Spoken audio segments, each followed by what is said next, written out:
¿Qué tal? Muy buenas tardes a todos. De parte de la Escuela de Gobierno y Políticas Públicas de la PUC, les damos la bienvenida a nuestro segmento de análisis y coyuntura, titulado El Gobierno frente a la PEC, ¿intrascendencia o relevancia? Este diálogo tiene como finalidad recopilar comentarios de servidores públicos de todo el Perú y el exterior sobre temas de urgencia para el país. Es importante recalcar que su participación es clave. Los invitamos a dejar sus consultas, preguntas o comentarios en la sección de preguntas y respuestas en la parte inferior del Zoom, que será contestadas por nuestro especialista a lo largo de todo el evento. Este diálogo será liderado por Flavio Aucejo, magíster en regulación de servicios públicos de la Sloan School of Economics y magíster en política pública en América Latina de la Universidad de Oxford. Licenciado en Economía por la PUC, ha sido miembro del Consejo Directivo de la Superintendencia Nacional de Servicios y Saneamiento. Actualmente se desempeña como director de Información Continua de la Escuela de Gobierno y Políticas Públicas de la PUC y también es coordinador del programa de especialización en políticas públicas de la PUC. Muy buenas noches, profesor. Le doy el pase. Muy buenas noches con todas y todas. Gracias, Piero. Bueno, en este nuevo segmento de análisis y coyuntura hemos querido hacer una reflexión en relación a lo que esta semana estamos viviendo en la ciudad de Lima, en el Perú, que es este encuentro de líderes de APEC que reúne a las principales economías de toda la zona de la Asia-Pacífico, ¿no? El APEC es un foro que en realidad es bastante relevante en términos del el volumen el tamaño de las economías sumados en toda la zona del área Pacífico, ¿no? Del Asia-Pacífico, perdón, y que además tiene muchas implicancias para nuestro país y siempre las ha tenido desde que el Perú ingresó a la PEC, ¿no? Eh, digamos que uno de los aspectos importantes que tiene este foro, evidentemente es el componente comercial, ¿no? Económico, que tiene implicancias en términos comerciales por el intercambio que podemos tener. Aquí están, pues, mercados que son absolutamente centrales para nosotros, como es los Estados Unidos y China, ¿no?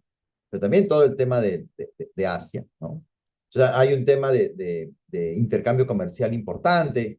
La PEC ha sido también un elemento muy importante para los tratados de libre comercio, que son los que permiten que los productos peruanos puedan salir a otros territorios con aranceles cero, ¿no? Y hace que se ha permitido que durante muchos años, yo ya diríamos décadas, se pueda viabilizar lo que es el comercio internacional. Y el otro elemento que también es importante mencionar es que está vinculado al tema de la inversión extranjera directa, ¿no? Uno de los elementos significativos que ha tenido nuestro país desde los 90 cuando empiezan a aplicarse las políticas neoliberales impulsadas por las multilaterales y abrazadas por el gobierno de Alberto Fujimori y continuadas hasta nuestros días, es que lo que corresponde al crecimiento de la economía está fuertemente impulsado por la inversión privada. La inversión privada ha sido el motor del crecimiento en nuestro país. Y una parte significativa de esa inversión privada viene de la inversión extranjera directa. Cuando el Perú se inserta al mercado internacional luego del primer gobierno de Alan García, que nos sacó del sistema financiero internacional, la inserción al sistema financiero internacional a cargo de la primera parte del gobierno de Alberto Fujimori, inició el proceso de atracción de la inversión extranjera directa a partir de todo el proceso de transferencia de la actividad productiva estatal al sector privado, lo que en los 90 conocimos como la privatización y que luego cambió un poco de nombre a lo que es la promoción de la inversión privada, ¿no? La privatización fue la que motivó, eh, la que hizo posible, digamos, una primera generación de inversión extranjera directa que viene a partir de la compra de empresas estatales o de activos estatales o de potenciales espacios de inversión, me estoy refiriendo a los proyectos mineros, ¿no? Y que fueron los que viabilizaron esta inversión extranjera, ¿no?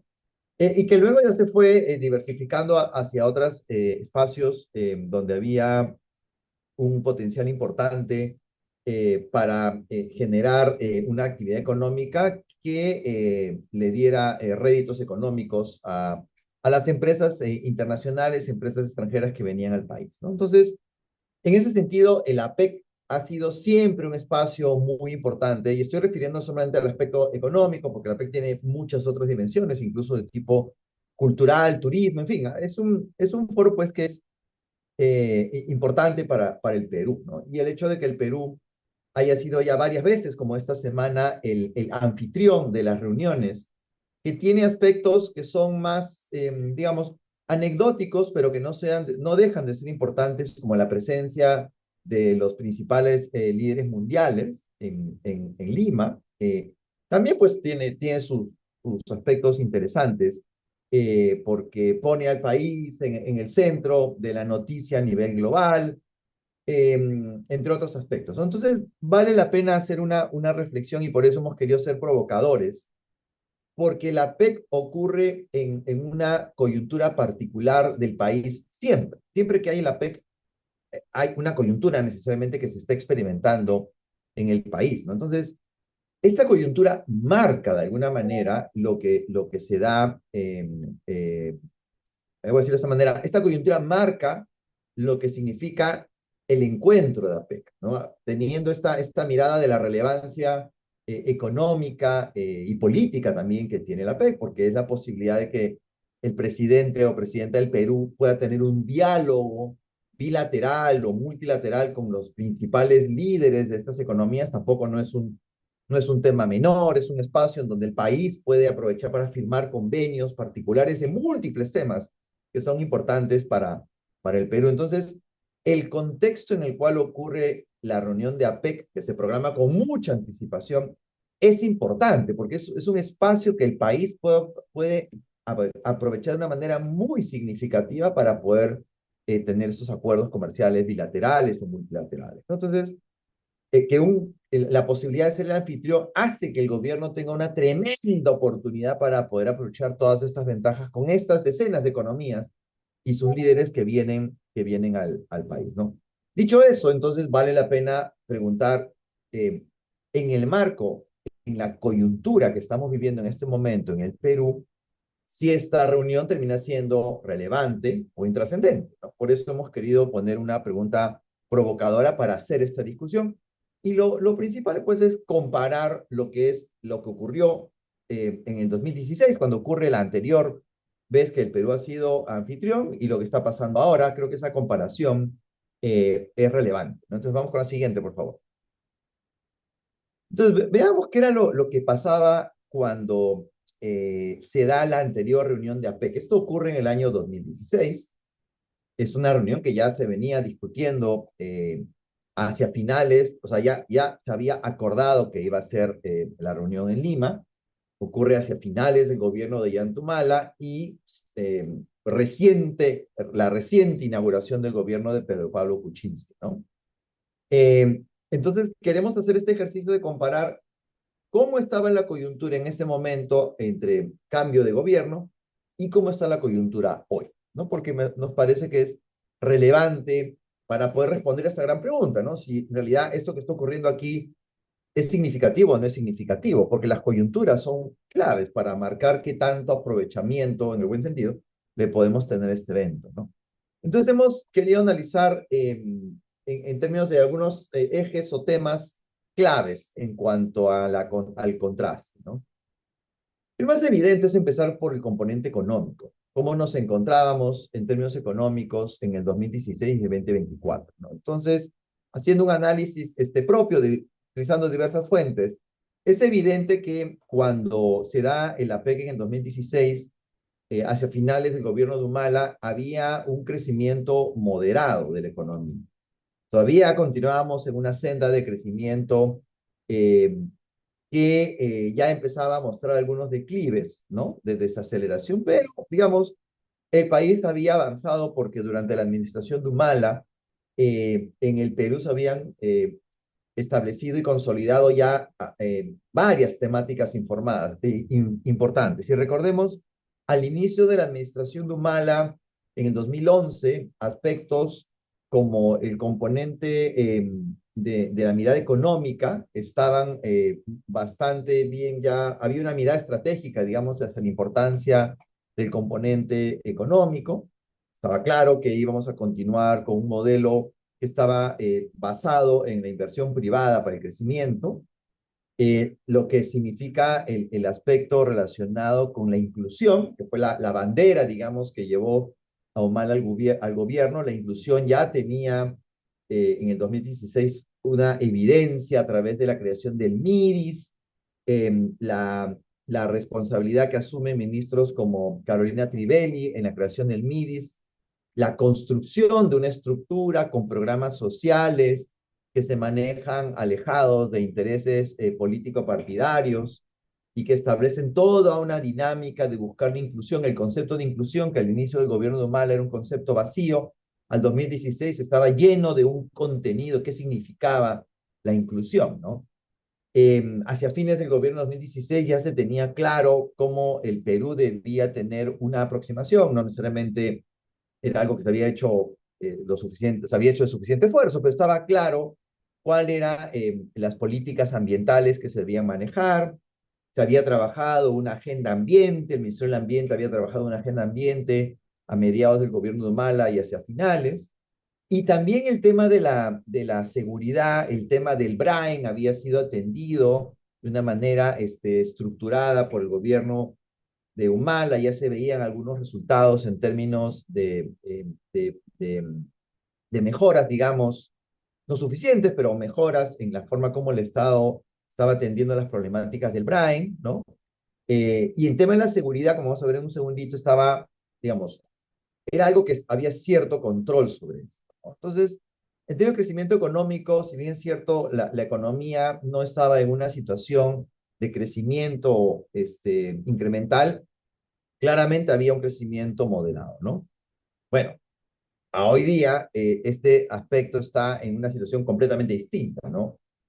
Claramente hay una desaceleración económica prolongada, y el otro elemento importante es que la confianza empresarial claramente está muy inferior a lo que teníamos en el 2016, ¿no? Era un APEC donde había posibilidades de aprovechar los vínculos económicos con estas economías. Hoy día, en un escenario en donde hay una mirada pues bastante pesimista en términos de confianza para la inversión, claramente estamos en en momentos distintos, ¿no? Y esta confianza evidentemente se ve afectada por factores internos y por factores externos, ¿no? El segundo tema que queremos comparar es el tema del cambio en términos de la gobernabilidad, del gobierno, perdón, y la gobernabilidad, ¿no? APEC 2016 empezaba con un nuevo gobierno, con un Pedro Pablo Kuczynski que tenía un enfoque neoliberal, venía con la bandera de un actor tecnocrático. Después nos dimos cuenta que no era tan así, pero venía, digamos, como un actor con una lógica tecnocrática y una oposición bastante fuerte, una oposición que venía de un Congreso controlado por el grupo que lidera Keiko Fujimori, ¿no? La aprobación con la que termina Humala es de 27%, ¿no es cierto? Un gobierno con imputaciones de corrupción importantes hacia el final del gobierno de Iván Humala, ¿no? Pero aparecía, digamos, Pedro Pablo Kuczynski en ese momento del 2016 como una oportunidad de que el Perú pueda ser manejado de una manera más responsable. Eh, bueno, sabemos que después eso no pasó, pero digamos, esa era la expectativa que había en el 2016. Hoy, en realidad, estamos, como quien dice, en el otro extremo, ¿no? Tenemos una profunda y severa crisis de gobernabilidad. Hay enfrentamientos, yo lo pondría entre comillas, en realidad, entre el Ejecutivo y el Congreso. Claramente, ¿no? Más de un analista señala que lo que tenemos es esta lógica, digamos, de interacción entre el Congreso y el Ejecutivo, donde los extremos se juntan, ¿no? Y el elemento más significativo es la aprobación de Dina Boluarte de 5%, ¿no? Y el Congreso que tiene una aprobación también parecida, ¿no? El tema de la conflictividad social, los conflictos focalizados en zonas mineras y medioambientales, estaba en 2016. Hoy día, y literalmente, hoy día estamos experimentando una situación de conflictividad asociados no solamente a aspectos socioambientales, sino a aspectos sociales y además a aspectos vinculados a la propia legitimidad y gobernabilidad del gobierno, ¿no? De hecho, los anuncios que se han hecho para esta semana, mañana, de marchas, digamos, que muestran su malestar en relación a la manera como se gobierna el país, son una clarísima señal de que hay un ámbito completamente distinto, un espíritu completamente distinto al que existía en el 2016, ¿no? La siguiente, por favor. Si miramos eh, y continuamos en el análisis de estos temas, el tema de la inseguridad ciudadana hoy día es un tema que está en agenda absoluta desde hace varias semanas. En el 2016, si bien es cierto, había un tema de inseguridad, el tema estaba en zonas donde había narcotráfico, que es un problema que tenemos desde hace décadas en el país y que se vincula con otras actividades de crimen organizado, pero estaba bien focalizado en algunas zonas del país, ¿no? Hoy día tenemos una crisis de inseguridad que está generalizada en las actividades a nivel rural, a nivel urbano, en actividades que afectan en la vida cotidiana de los ciudadanos.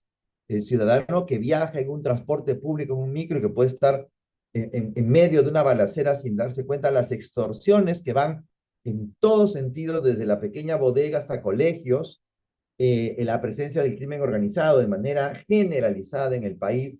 Claramente el tema de la sensación de inseguridad está en sus niveles más altos y las medidas que el gobierno toma como los estados de emergencia claramente no permiten lograr un efecto ni disuasivo en los actores que están involucrados en estas actividades ilegales ni en la propia población, ¿no? La sensación es que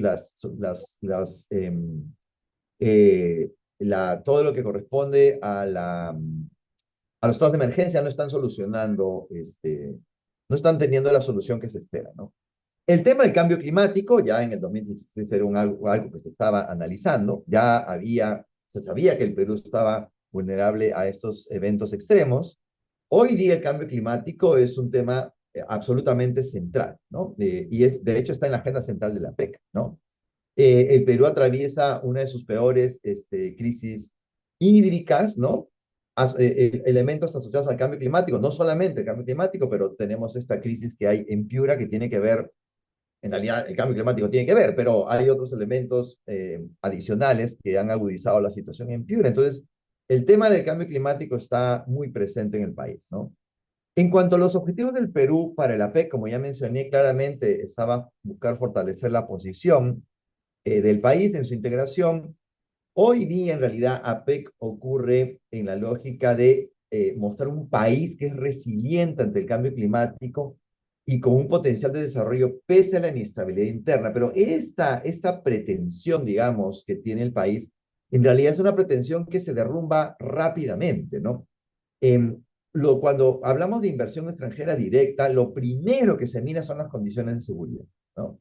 Y si estas condiciones no están asegurando en realidad una situación de tranquilidad para las operaciones, la posibilidad de que se materialice pues es realmente muy baja, ¿no? Y finalmente, en términos de logros, ¿no? En el 2016 estaba muy claro que la meta era lograr la declaración de Lima sobre el área del libre comercio del Asia-Pacífico. O sea, había un objetivo muy claro que tenía un entregable concreto, que es esta declaración. Hoy día no hay. Hoy día en realidad no sabemos exactamente cuál es el propósito que tiene APEC 2024 en Lima, ¿no? La siguiente. Entonces, lo que estamos nosotros observando es que si lo vemos en clave de inversión extranjera directa, ¿no? Y lo que está pasando en nuestro país, lo cierto es que en términos de las clasificadoras de riesgo, ¿no? Eh, Afortunadamente todavía no hemos perdido el grado de inversión. El grado de inversión es un concepto que manejan las clasificadoras, que es lo que hace que quienes están buscando colocar dinero en nuestro país lo consideren como un espacio relativamente seguro para colocar este dinero. Estoy hablando en términos muy generales, ¿no?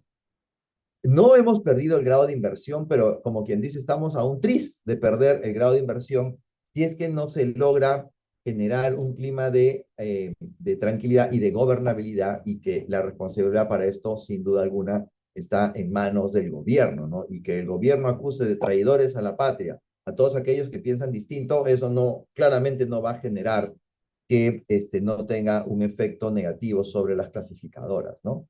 Pero la incertidumbre política y la turbulencia que vivimos, entendida como la serie de crisis que experimentamos desde hace ya varios meses y años, hace que el tema de la clasificación de riesgo pueda verse afectado, ¿no? Entonces aquí hay este termómetro es bien importante y perder el grado de inversión sí sería algo bastante serio para el país, ¿no? La siguiente. Y entonces, la explicación que hace Standard Poor's, ¿no? Que es esta clasificadora de riesgos, es que en términos de inversiones, como podemos ver en la lámina, hay pues una persistente incertidumbre política, ¿no? Que hace que esto genera un costo de oportunidad. Lo que está diciendo es que la incertidumbre política es la que afecta las posibilidades de crecimiento, ¿no? En un contexto muy favorable, porque el precio del cobre está en niveles bastante interesantes, ¿no? Entonces, cuando se dan condiciones favorables de mercado, que deberíamos estar aprovechando justamente la incapacidad del gobierno para poder dar esas señales que generen confianza hace que estemos perdiendo la oportunidad. Y esta incapacidad nace de condiciones eh, que se explican por esta vinculación que hay entre autoridades políticas que están buscando un interés propio en lugar del bienestar de toda la sociedad y que están en el Congreso, vinculadas o aliadas con las autoridades en el Ejecutivo, que están en una modalidad de sobrevivencia para no enfrentar en realidad algunas situaciones de las cuales son responsables y que claramente van a activarse en la medida que pierdan esta protección que tienen por el hecho de estar asumiendo en este momento cargos públicos, ¿no? Entonces, esta combinación entre ejecutivo y legislativo, esta alianza entre ejecutivo y legislativo, sostenida por hilos muy delgados y que en la práctica es absolutamente vulnerable y que está alineada con intereses distintos del bienestar de la sociedad, es lo que de alguna manera explica lo que arrojan en este caso Standard Poor's, ¿no? La siguiente. Y bueno, y frente a esta situación que estoy describiendo, claramente hay señales que evidencian, y es el término que estamos utilizando en este análisis, que evidencian desesperación, ¿no? Porque no se entiende de otra manera estos anuncios, ¿no? Es simplemente señalar tres elementos de varios que se pueden detectar en los últimos días, digamos, ¿no? Y que evidencian un comportamiento que lo que está buscando, por un lado, es dar una imagen de tranquilidad en el país y por otro lado, tratar de generar todas las condiciones para que estas acciones, digamos, que puedan dañar o alterar esta imagen de tranquilidad del país no se puedan materializar, ¿no? Y que ya realmente lindan con acciones autoritarias, ¿no? En el Consejo de Estado que se realizó hace pocos días, se aprueba que la Policía Nacional y las Fuerzas Armadas sean procesadas únicamente en el fuero militar y policial cuando se traten de casos que hayan hecho, cuando se trate de situaciones en donde hayan tenido que hacer uso de sus armas reglamentarias en el cumplimiento de su labor. Eso nos hace recordar a los incidentes de diciembre, enero y febrero de hace algunos años, en donde fallecieron una cantidad importante de compatriotas justamente en estas situaciones donde había acciones, digamos, de protesta por parte de la ciudadanía, ¿no? Entonces, esto claramente es una señal, por lo menos, que preocupa.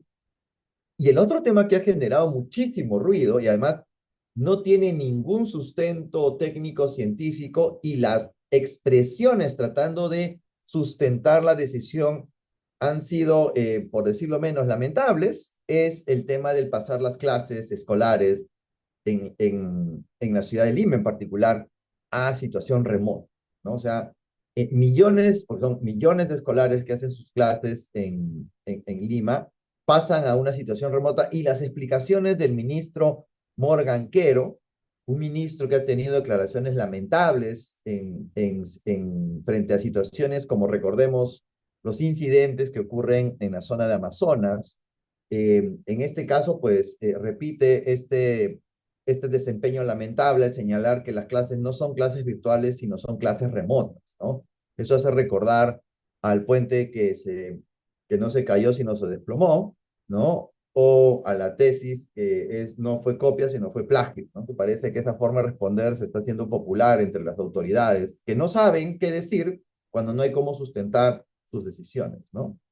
Y por último, este decreto que se aprueba, el paso a trabajo remoto de los trabajadores del sector público, a teletrabajo, los días 11, un día como hoy 12 y mañana 13, claramente son medidas que evidencian una desesperación por parte de las autoridades del Ejecutivo, del gobierno, por tratar de dar alguna imagen de que en realidad no está pasando nada en el país cuando eso es completamente distinto a la realidad, ¿no?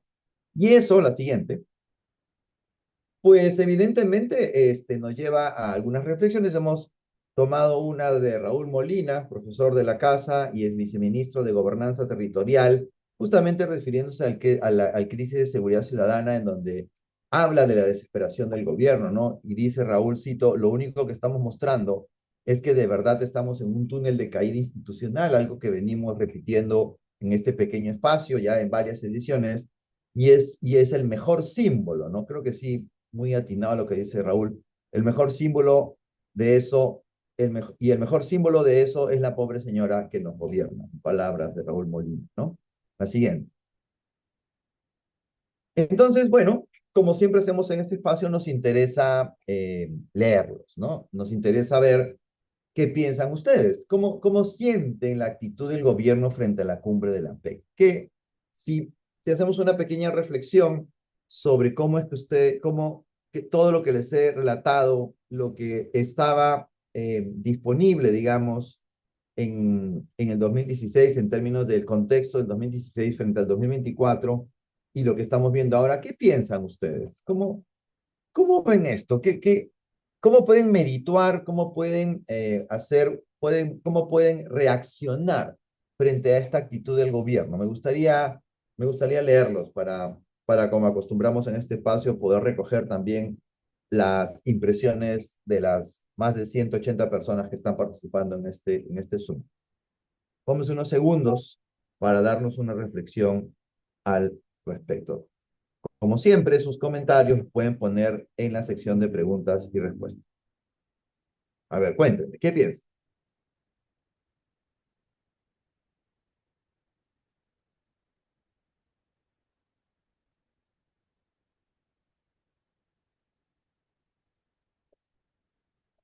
¿Cómo se sienten frente a esta actitud del gobierno? ¿Les parece bien? ¿Les parece mal? ¿Les parece desesperación? A lo mejor estamos utilizando un término que no corresponde. Me gustaría leerlos.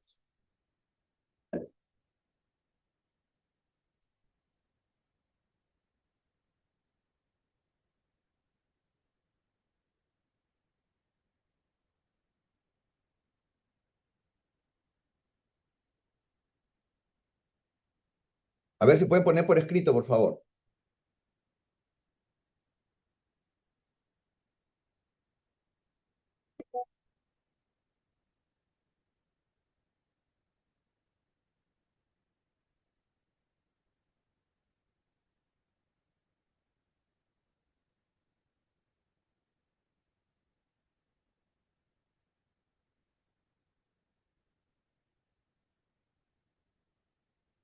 ¿Cómo lo ven? ¿Qué piensan?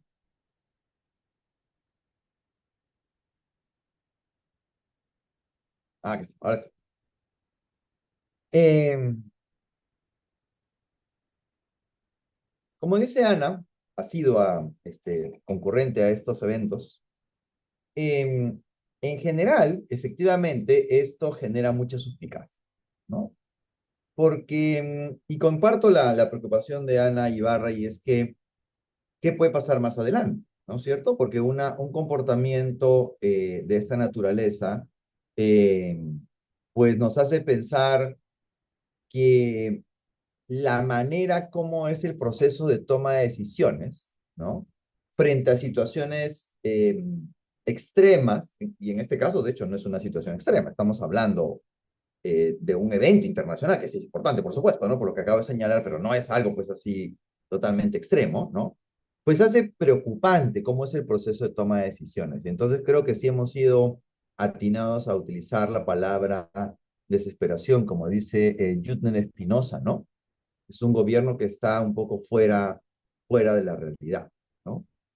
Eh, y también coincido plenamente con lo que nos plantea Sandra Enríquez, ¿no? Que sí muestra improvisación, ¿no? Y eso es bien, o sea, ya el gobierno demostraba improvisación, digamos, pero el poder tener una aproximación tan real, tan vívida, es una improvisación que la vemos que se va desplegando con las horas, claramente es preocupante y evidentemente no colabora en la generación de un ambiente de confianza para que pueda generarse justamente el propósito que es el giro de análisis en esta noche, que es atraer inversión extranjera directa, ¿no?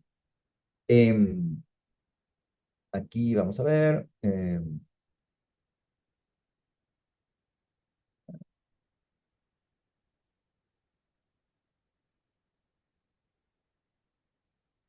Aquí nos plantea Isela, digamos, que el asunto está en cómo generar un, un, una, eh,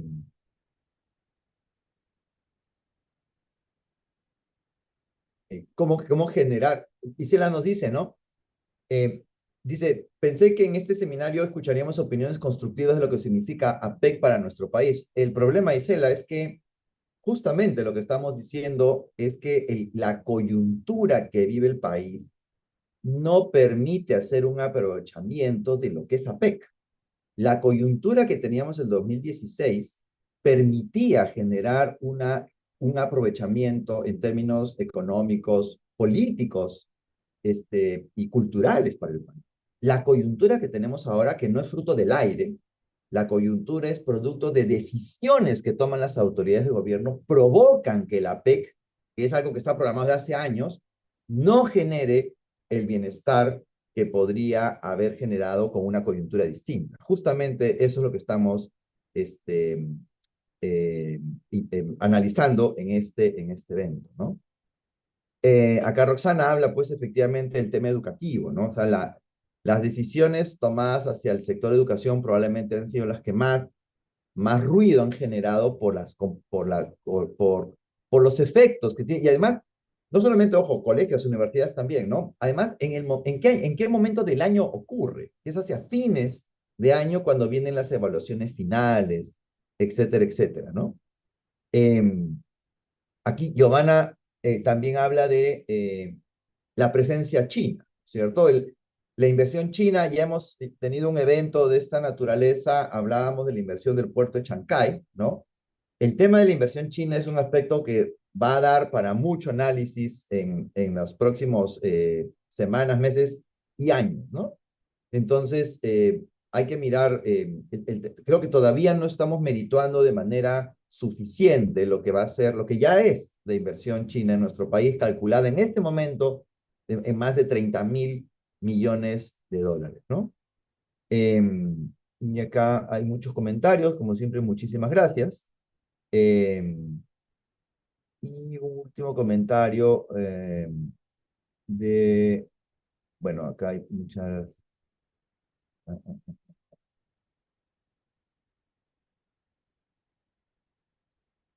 Eh, acá Magriel dice, ¿no? Yo soy docente y yo les hablé a mis estudiantes de la importancia del foro de la PEC y es mostrar al Perú en su máxima expresión, es correcto, ¿no? Pero lamentablemente, de nuevo, ¿no? La coyuntura es la que no permite esa posibilidad, ¿no? Y eso es algo que tenemos que tenerlo muy en cuenta, ¿no? Y acá, importante el aporte de María del Pilar Rasuri. Claro, hay un tema que no estamos mencionando aquí, ¿no? Es el tema de la corrupción. La corrupción también es un aspecto que afecta el clima de inversión, ¿no? No es un tema menor, ¿no? Bueno, hay muchos comentarios y siempre muy agradecido por estos comentarios. vamos a buscar responder en otro espacio estos comentarios, porque sí valoramos muchísimo lo que ustedes nos pueden compartir, ¿no? Entonces, en esta línea, ¿qué podemos decir? ¿No? La siguiente.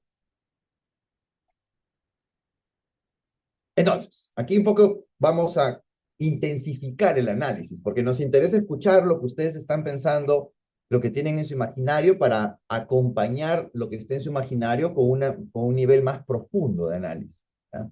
Acuérdense que este espacio se llama análisis de coyuntura. Ese es el giro de este espacio, pensado, como siempre hacemos, cuál es el problema que intentamos resolver, el problema público que intentamos resolver. Entonces, haciendo una primera aproximación a lo que podrían ser estas causas que hacen que tengamos esta incapacidad para poder atraer la inversión extranjera directa, ¿ya? Es evidente, porque no hay que, 2 y 2 son 4, que la inestabilidad política, y yo la llamaría en realidad, creo que el término académico pertinente es turbulencia política. La turbulencia política es una secuencia de crisis que no se detiene, es una secuencia de crisis una tras otra. A eso se le llama turbulencia política.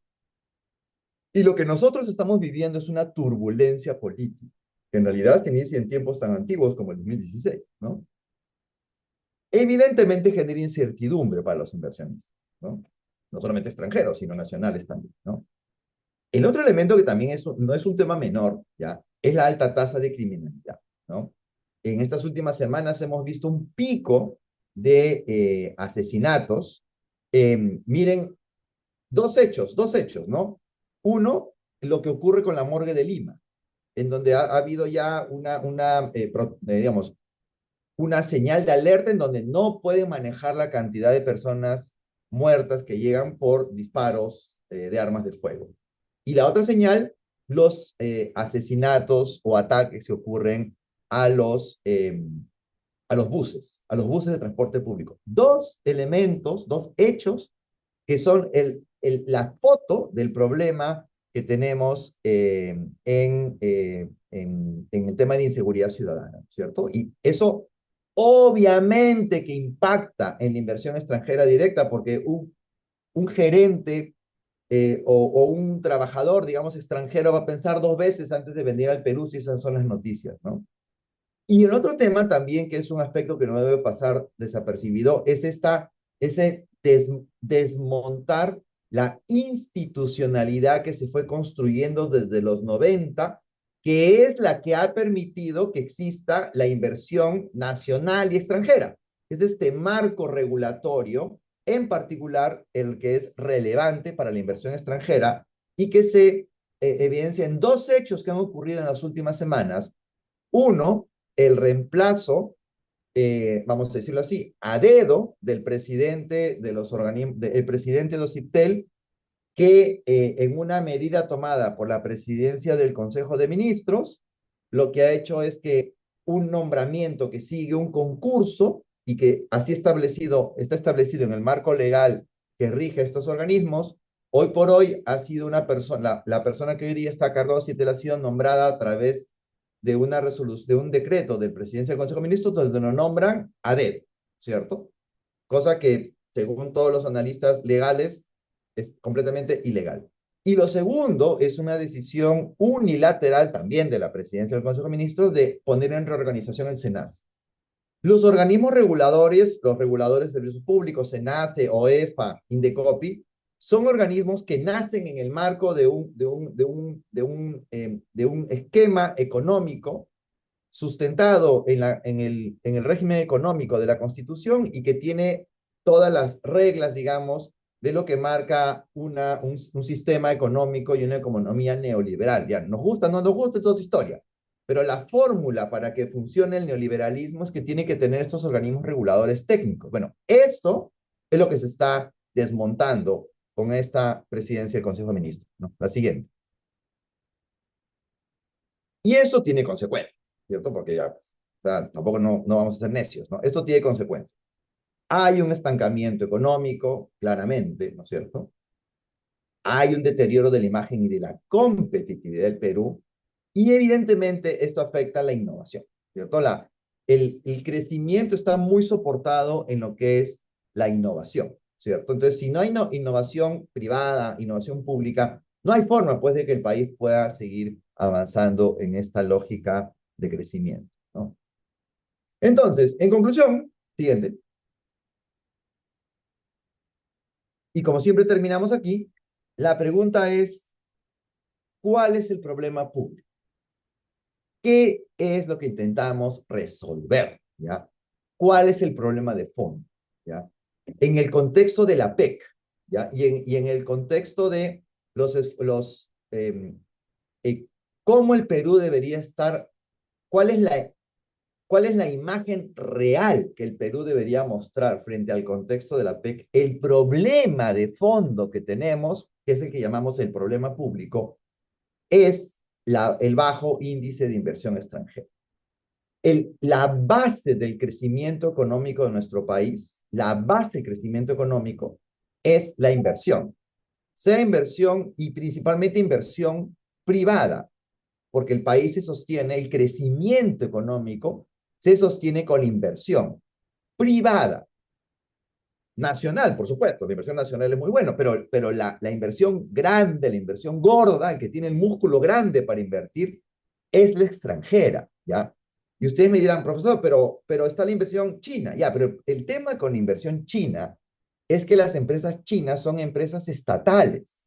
Y la lógica de la inversión china es una inversión que está destinada a alimentar el interés estructural que tiene China y el gobierno chino de generar un balance geopolítico con los Estados Unidos, a diferencia de lo que pasa de otros inversores, que son inversores que están pensando en el mercado, ¿ya?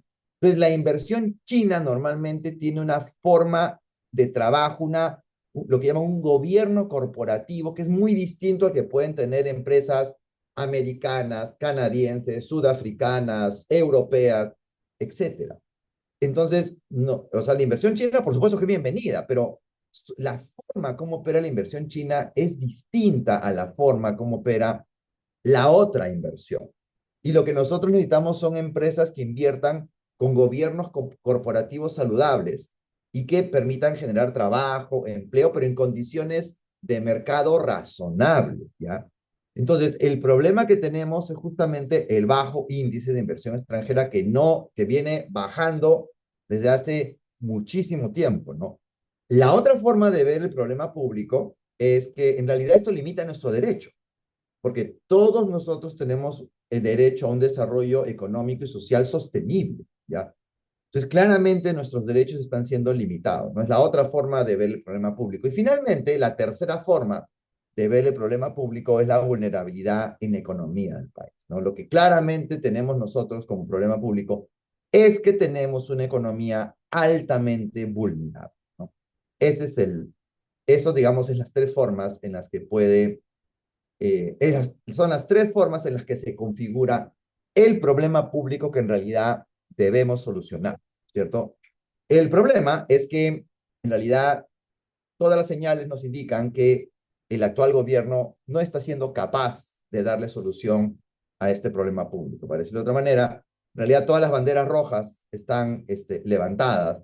No tenemos ni una sola bandera verde levantada que nos dé una señal de que hay claridad en las autoridades actuales de cómo dar solución a este problema público. Bueno, muy bien, con esto hemos terminado esta nueva sección del programa, de este segmento de análisis y coyuntura. Muchas gracias a las más de 170 personas que nos están viendo y tenemos confianza de que esta reflexión en relación a lo que está ocurriendo esta semana en nuestro país, en APEC, y lo que, y las, digamos, y lo que el contexto, ¿no? Perdón, la coyuntura en la cual ocurre APEC les permite a ustedes tener una mejor visión de lo que está ocurriendo en el país, que es el propósito que tiene este segmento, y ya los esperamos en 2 semanas más ver el siguiente análisis de coyuntura. Muchas gracias. Muchas gracias, profesor Olcefo, y muchas gracias sobre todo a los asistentes de este análisis de coyuntura. Estamos dejando por el chat de Zoom nuestra página web de la Escuela de Gobierno y Políticas Públicas para que puedan conocer nuestras propuestas académicas y también nuestros eventos gratuitos. Nos vemos en una siguiente edición del análisis de coyuntura. Tengan todos ustedes.